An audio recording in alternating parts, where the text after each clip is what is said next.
Assalamualaikum warahmatullahi wabarakatuh. Halo adik-adik, peserta MPLS, bertemu lagi bersama saya, Kak Septia, akan membantu wawancara MPLS.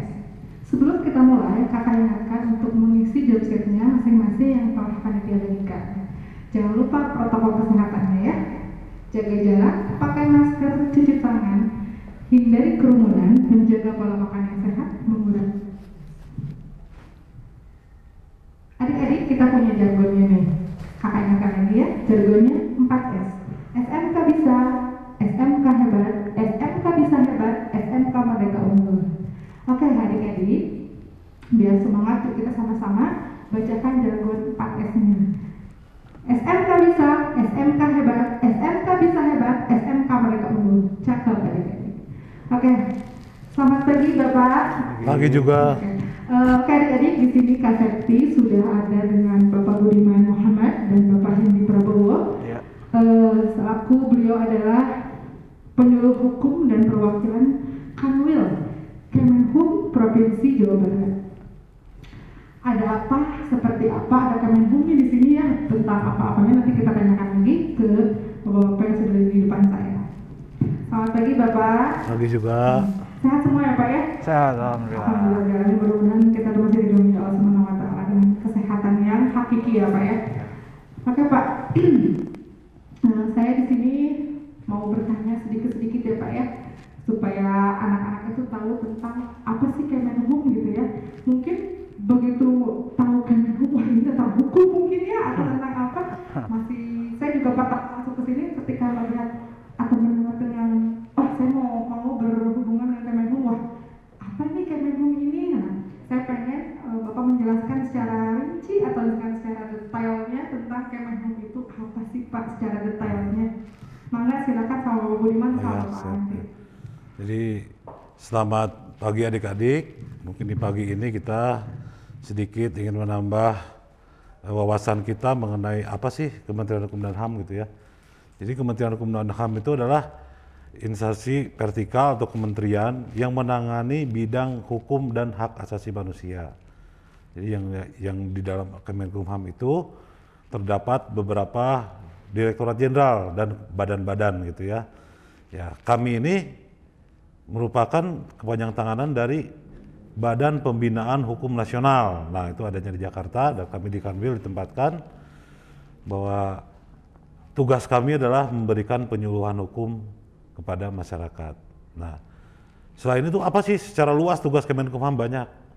Di antaranya adalah mengurus lembaga pemasyarakatan, terus mengurus juga halnya keimigrasian, dan banyak sekali sebenarnya termasuk pengelolaan rumah tahanan negara.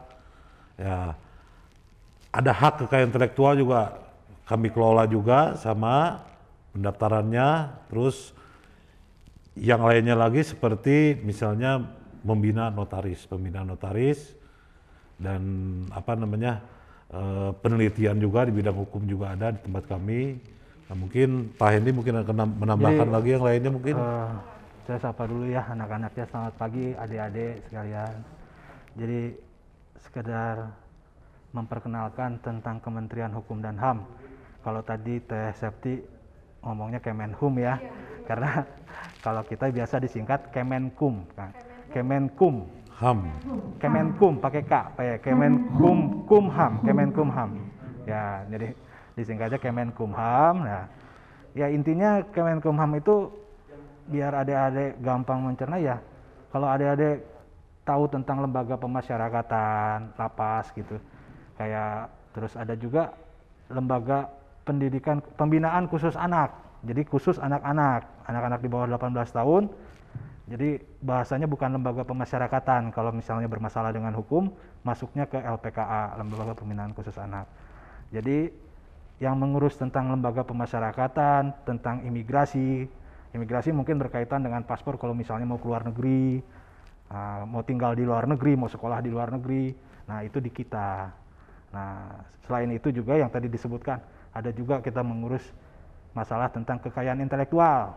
Misalnya nih, kalau anak-anak SMK Merdeka itu kan lulusannya itu dibuat untuk berdikari. Jadi usaha sendiri segala macam. Nanti ketika lulus dia punya produk atau dia membuat produk, menciptakan sesuatu, itu nanti didaftarkan di kita. Didaftarkan tentang kekayaan intelektualnya maksudnya. Misalnya dia menciptakan produk apa, terus mau dikasih merek. Nah, itu daftarnya juga ke kita.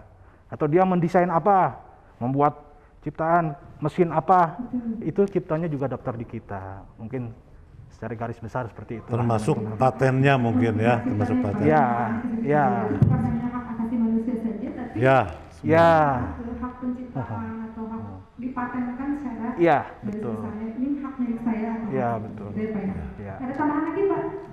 ya cukup kayaknya. Oke, yang kedua Pak ini ya, ada sanksi apa saja sih yang akan diterima apabila pelajar melanggar hukum di luar sekolah? Kalau mungkin di dalam sekolah sudah ada penanganan ya Pak ya, cara garis besar itu kan melalui BK dulu, terus ada kesiswaan. Nah, kalau misalkan anak nih, anak-anak ya Pak ya, misalkan di luar selain kepolisian, misalkan dari bapak-bapak ini yang pernah dilihat dari pelajar itu seperti apa Pak? Ya, jadi intinya mungkin kalau anak-anak melanggar hukum di luar sekolah, nah hukum itu kan diterjemahkan, ada hukum positif dan ada hukum yang living law gitu ya, hukum yang berlaku di masyarakat. Jadi hanya semacam melanggar adat dan lain-lain gitu ya, kenormaan itu ya. Itu sanksinya beragam gitu ya. Kalau tadi yang hukum positif dilanggar, misalnya anak mencuri, anak misalnya melanggar lalu lintas, nah misalnya itu ada hukumnya yang mengatur baik itu pidana maupun denda.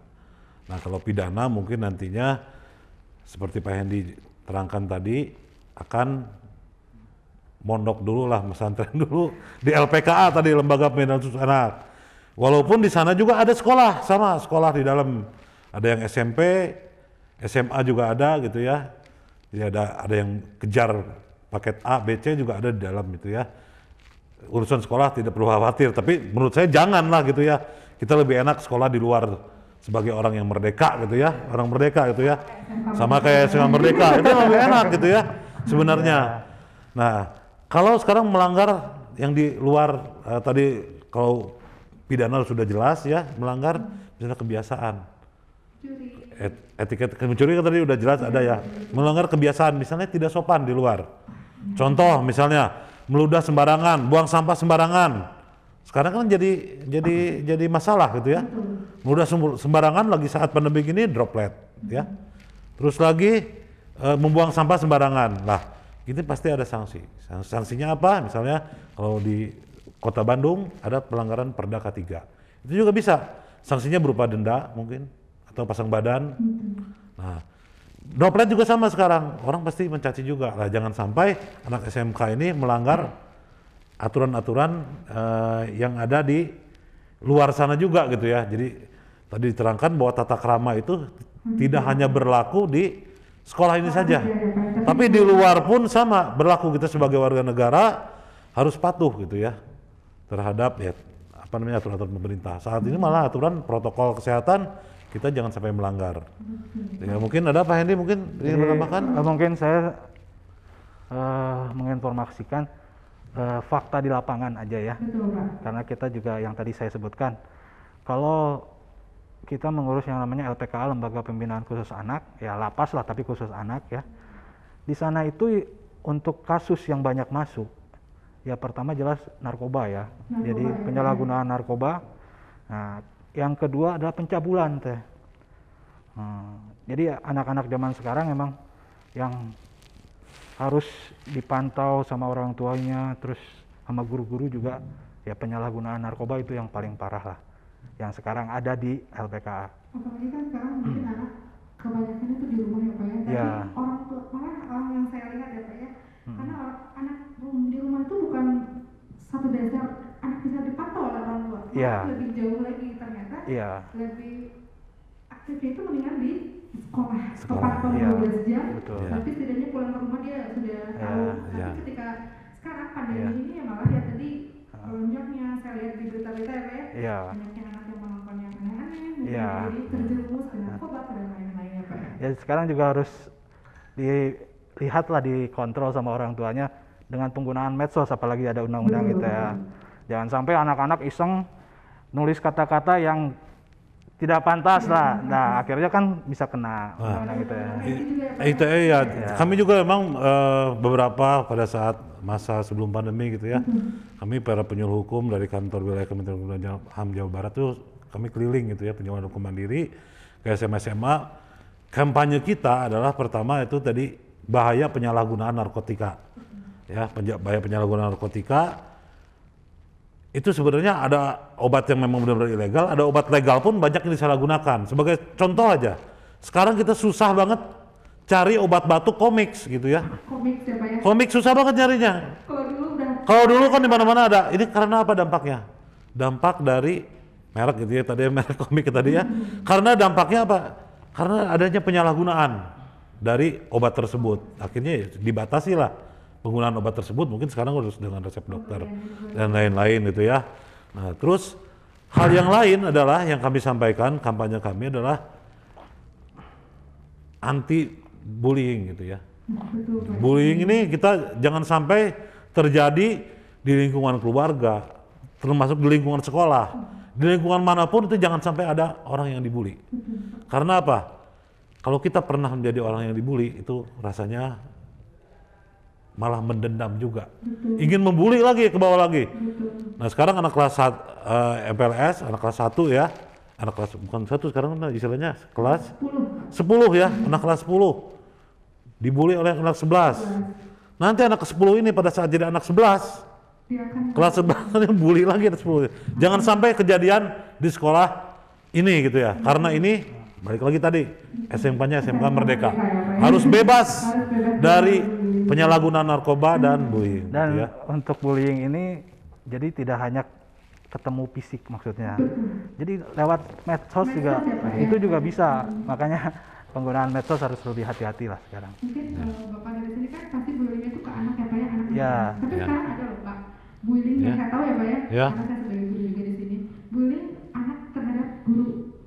Bisa. Bisa jadi. Betul Pak. Bisa jadi. Nanti ada hukumnya nggak Pak kalau seperti itu? Di luar misalkan, kalau di sekolah pasti akan. Ya, kalau bullying itu ya tergantung gurunya, tarik balik lagi. Gurunya mau mengadukan tidak anak sekolahnya. Itu ya, ya amit-amit jangan sampai kejadian lah. Betul Pak. Kita orang Indonesia itu sebenarnya apa namanya budaya kekeluargaan dulu gitu ya. Apalagi sekarang di kepolisian ada istilah apa ini istilahnya? Restoratif justice. Restoratif justice. Jadi sebelum tindakan pidana dijalankan, itu nanti sama polisi diteliti dulu. Dari Kemenkumham biasanya datang kalau tindak pidana anak, dari Kemenkumham ada, kalau saya jabatan dalam PNI penyuluh hukum, ada lagi jabatan PK pembimbing kemasyarakatan. Mereka lah yang memberikan penelitian kenapa anak ini sampai melakukan seperti itu ke guru segala macam diteliti. Dan nanti pun hakim pun kalau memang ini dianggap sebagai suatu pidana, hakim pun akan menjatuhkan. Tapi kalau memang hasil litmas ini bisa diterima, ya nanti mungkin dikembalikan ke orang tua saja gitu ya. Jadi tapi emang kalau zaman sekarang tuh beda sama zaman kita ya Teh. nah, beda. Kalau misalnya kalau kita dulu yang namanya guru itu benar-benar kita Killer ya Pak ya. ya kita Nah. hormatin, tapi muridnya juga diem gitu ya. Kalau sekarang kayaknya nggak bisa gitu ya. Kita guru galak bisa dilaporin, orang tuanya datang, emang kayak gitu sekarang. Ya, makanya, nah itulah harus maksudnya balance dengan anak juga, dengan guru juga. Iya. Oke. Kemudian ada lagi Pak, bagaimana cara tata krama berpenampilan siswa atau siswi yang baik, tata kramanya Pak, dari kata berbicara atau sopan santun atau misalkan seperti apa, misalkan di luaran nih Pak, seperti apa tadi yang sudah Bapak jelaskan, kayak misalkan meludah nih, nah, misalkan ini yang baiknya seperti apa tata kramanya gitu Pak. Ya, jadi sebenarnya balik lagi tadi ini kan tadi penampilan ya. Penampilan tuh kita perform gitu kan ya. Nah sekolah ini mungkin sudah punya aturan main gitu ya terhadap seragam, misalnya seragam.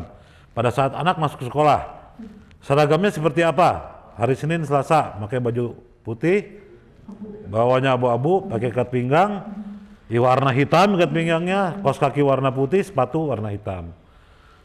Hari Rabu menggunakan pakaian adat, ya pakaian adat, pangsi gitu ya, yang wanitanya laki-laki, yang wanitanya pakai kebaya, bawahnya sendal katanya boleh tadi ya, sendal adat. Nah terus hari Kamis dengan hari Sabtu menggunakan pakaian batik ya. Ini juga sama bawahnya sama seperti tadi hari Senin dan hari Selasa, dan hari Jumat menggunakan baju gamis. Nah itu kan udah aturan. Siapa yang melanggar aturan itu pasti kena sanksi gitu ya. Nah sanksinya seperti apa mungkin bisa dari sekolah ada sanksinya. Nah kalau tadi setelah berpenampilan gimana sih? Apakah cukup penampilan saja ya?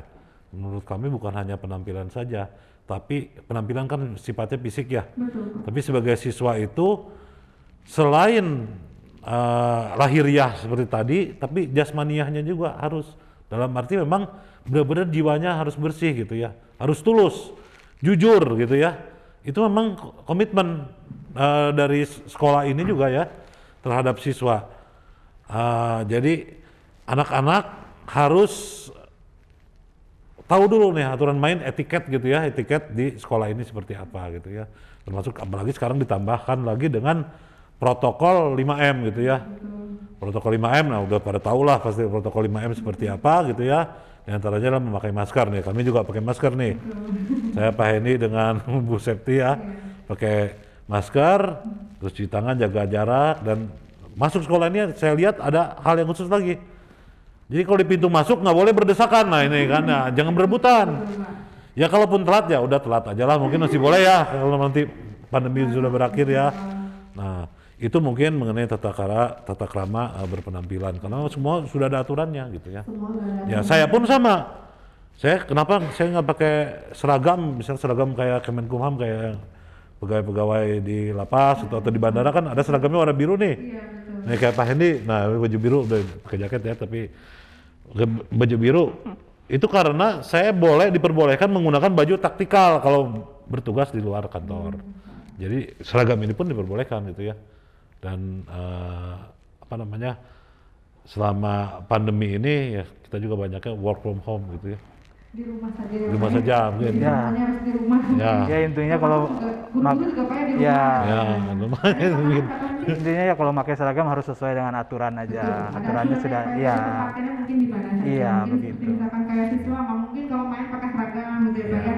Kalau misalkan Iya, siswa gitu ya. Mungkin betul. penempatannya mungkin seperti Iya. itu ya Pak. Tapi harus jadi catatan juga satu, jangan sampai ke sekolah pakai seragam lengkap, seragam kan harus dimasukkan. Iya betul. Begitu keluar aja pintu sekolah dikeluarin. Nah ini jangan, kita sebagai siswa SMA Merdeka harus memberikan contoh juga di luar bahwa seragam sampai rumah ya tetap Seperti itu ya Pak ya. seperti ini, di dalam gitu ya. Di dalam, dimasukkan bajunya. Jangan begitu keluar, bentar gitu. Keluar pintu udah Keluar pintu udah keluar. gitu ya, Pak. Nah saya juga dulu gitu waktu SMA, tapi sekarang enggak lah. SMK ya Pak Ya, ya, ya. Apalagi anak laki-laki ya Pak ya. Udah lupa kayak seperti itu. Oke Pak, selanjutnya bagaimana cara etika komunikasi yang terucap dan bersikap bagi sesama siswa dan kepada guru?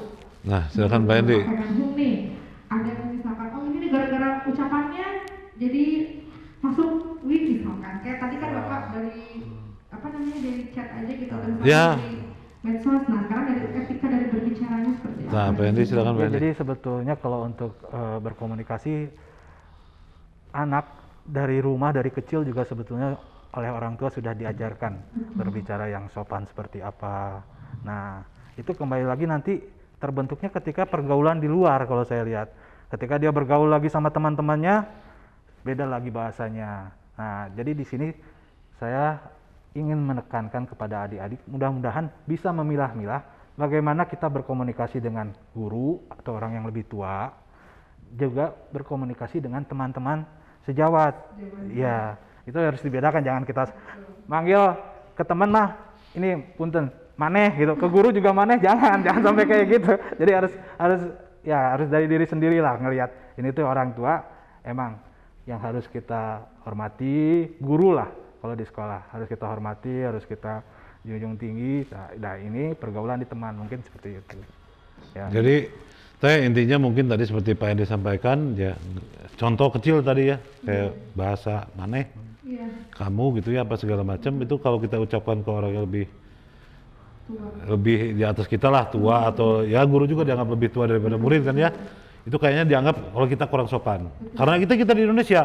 Budaya juga. Tapi kalau di luar negeri, guru dipanggil you, it's okay gitu kan.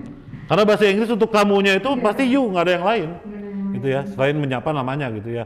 Nah, jadi intinya mungkin tadi Pak Edi juga sampaikan bahwa ya berbicara dengan lemah lembut. Nah, nanti pada saat mengajar mungkin kan sekarang masih online ya. Pada saat mengajar ya, kalau guru sudah menerangkan jangan dipotong gurunya. Kecuali memang dari awal gurunya memang boleh memotong pada saat saya mengajar. Nah, itu kan beda ya. Tapi kalau guru tidak menyampaikan hal seperti itu, jangan memotong pembicaraan guru. Pembicaraan teman juga sama. Jadi dengarkan gitu ya apa yang disampaikan oleh guru dan teman juga. Jadi saling menghormati juga sesama teman gitu ya. Terus ke guru juga sama gitu ya, dan guru pun sama ke murid gitu ya. Dan sekarang ingat juga guru tidak ada kekerasan terhadap terhadap anak ya, terhadap murid ya, udah nggak boleh sekarang. Jadi Walaupun udah nggak boleh. Kalau saya dulu nih, ini kayaknya nih tangan udah panjang nih, kayaknya dulu udah tos disintrek, Iya. akhirnya mah tos tekenging. Pak Budiman kalau kuku Udah nggak boleh. pasti kena razia, tapi kalau Razia. rambut karena dia jarang mungkin dia nggak bakal. Ya kalau rambut saya aman gitu ya, Rambut dia aman mungkin. rambut aman. Ya, kalau nggak mungkin kena razia. Ya. Ya, nggak razia gitu ya. Ya, Dan tuh. mungkin ya Eh, mengenai apa tadi komunikasi gitu ya, biasa aja gitu komunikasi sebenarnya itu. Asal jangan tadi bisa ya menempatkan, karena memang etiket tadi yang saya bilang batasnya itu beda. Seperti tadi yang kata-kata you tadi ya, misalnya ya di luar negeri dengan di kita beda gitu ya. mungkin Mister Pak. Mister ada juga yang Mister, tapi ada juga you gitu ya kalau yang anak kuliahan gitu ya. gitu. Karena memang nggak ada lagi kata selain itu gitu ya. mungkin berbudayanya juga beda ya. Ya budayanya beda. Ini Indonesia ya. Karena mungkin kalau misalkan kita di luar negeri bilangnya ibu guru kan, mungkin juga Ya. nggak ngerti juga, mungkin karena budayanya gitu ya Pak ya. Ya apalagi nih SMK nanti juga kelas berapa? 11 gitu ya, magang juga di luar gitu ya. Nah di magang, tempat magang kita harus ikut aturan di sana seperti apa. Nggak bisa kita aturan sekolah diterapkan di aturan tempat kita magang. Karena memang lingkungan itu, ruang waktu itu beda gitu ya. Beda lagi gitu ya, mungkin itu. Oke Pak, sekali lagi apa ya, ada nggak Pak saran atau tips untuk siswa tentang hukum atau seperti apa saran Bapak nih, seperti apa dari Pak Budiman dan Pak Hindi gitu, sarannya, Oh sarannya. tipsnya nih untuk menjadi manusia jadi lebih baik, mungkin atau tidak masuk kuil atau apa gitu. Silakan Pak Edi dulu nih. Pak Hindi mangga. Ini Ya, dan jadi anak gini. muda. Nah, ya. Jadi Jiwanya gini, jiwa muda berarti ya? Juga muda nih. Oh iya Pak. Duluan masih single teh ini. Emang kalau Gitu. jadi kalau misalnya orang yang kayak ini kan berkaitan dengan etika ya, dengan etika. Iya Pak. Kalau orang anak adik-adik udah pernah nonton film Dilan, itu kadang ada omongan seperti sekolah nggak bakal rame kalau nggak ada anak nakal. Terus kalau nggak ada anak nakal, guru BP nggak ada kerjaan gitu kan. Nah, kalau bisa slogan-slogan kayak gitu, mungkin di zamannya iya oke lah, nggak apa-apa. Tapi sekarang kan 91. zaman tahun dulu lah ya ibaratnya gitu. Emang sekarang udah berubah. Coba kita tuh berubah jadi lebih baik. Nah, apalagi kita budaya kita bagus ya, baik. Apa sih yang kita bisa banggakan? Orang Indonesia itu terkenal karena ramah tamahnya, sopan santunnya. Jadi kalau bisa adik-adik sekalian, tata krama, etika harus dijaga. Harus benar-benar bersikap ya seperti layaknya orang Indonesia. Itu aja. Itu. Ya kalau saya adik-adik di sini kan menuntut ilmu ya, menuntut ilmu, pengetahuan, dan satu lagi yang paling penting adalah budi pekerti gitu ya, budi pekerti, kepribadian gitu yang baik yang akan dibentuk di sekolah ini gitu ya. Nah saya harapkan adik-adik menaati semua aturan, dan tadi itu sopan santun tuh ilmu nomor 1. Saya sama orang tua saya pernah disampaikan bahwa sopan santun tuh nomor hiji gitunya. Maneh rek, nah, pakai bahasa Sunda tenang tanya. Maneh rek sapinter kumaha ge, aya teu boga sopan mah ulah naonan tah. Ibaratnya seperti itu gitu ya. Itu yang harus kita tanamkan. Dan yang terakhir mungkin kalau dulu orang tua sering bicara itu adalah mulutmu harimaumu gitu ya. Gara-gara mulut tadi kepleset, ya kita jadi di apa namanya salah gitu ya. Nah kalau sekarang selain mulut itu adalah jarimu harimaumu. Jangan sampai salah mencet nih di HP segala macam, karena itu tadi banyak yang terjerat undang-undang ITE gitu ya. Informasi dan transaksi elektronik banyak yang terjerat gara-gara undang-undang itu, salah ucap atau ngomong gitu ya, atau salah ketik, ini bisa jadi masalah besar. Jadi hati-hati gitu ya dalam berkomunikasi, baik itu secara daring maupun secara offline. Itu saja mungkin ya. Alhamdulillah, Bapak sangat banyak sekali ilmunya dari hukum, mungkin dari guru juga, mungkin kalau anak-anak pasti melihatnya, oh ini udah dari hukumnya nih, udah ada nih gitu maksudnya. Jadi anak tuh lebih takut lagi dari berbicara, tadi kata Bapak, terus kayak tadi udah disebutkan jangan-jangannya mulutmu harimau, betul sekali apa sekarang jaga jarak itu betul-betul gitu, karena memang sekarang sudah zamannya canggih sekali ya Pak ya, luar biasa sudah canggih, anak SD pun sudah bisa menggunakan gadgetnya luar biasa, lebih-lebih dari kita orang tua ya Pak ya. Makanya ya bagi anak-anak atau adik-adik di rumah gitu tetap menjaga etikanya, attitude-nya dengan segala macam apapun itu yang harus dilihat kembali. Bapak terima kasih sama-sama Teh Septi ya sudah membantu dari memberikan informasi kepada anak-anaknya, mudah-mudahan menjadi ladang ibadah buat Bapak ya Pak ya. Amin. Mudah-mudahan silaturahmi kita juga terus berjalan ya Pak ya. Amin, amin. Jadi ketika nanti saya ketemu Pak, ini saya punya ini, oh my god. Alhamdulillah berarti punya hal yang lagi nih di luar ya Pak ya.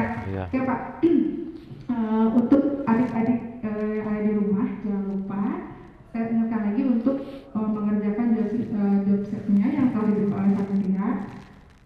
Dan Bapak ini ada nih jargon dari SMK Merdeka ya Pak ya. Siap. Sedikit Bapak punya jargon SMK Merdeka namanya 4S Pak, yaitu SMK bisa, SMK hebat, SMK bisa hebat, SMK Merdeka unggul. Ya Pak ya, bareng-bareng ya Pak ya. Oh boleh. Harus gini pakai gini nggak? Oh boleh. Oke. Latihan dulu ya Pak ya. Oke. 4S, SMK bisa, SMK hebat, SMK bisa hebat, SMK Merdeka unggul. Siap ya Pak ya? Siap. 1, 2, 3, 4S. SMK bisa, SMK hebat, SMK bisa hebat, SMK Merdeka unggul. Oke,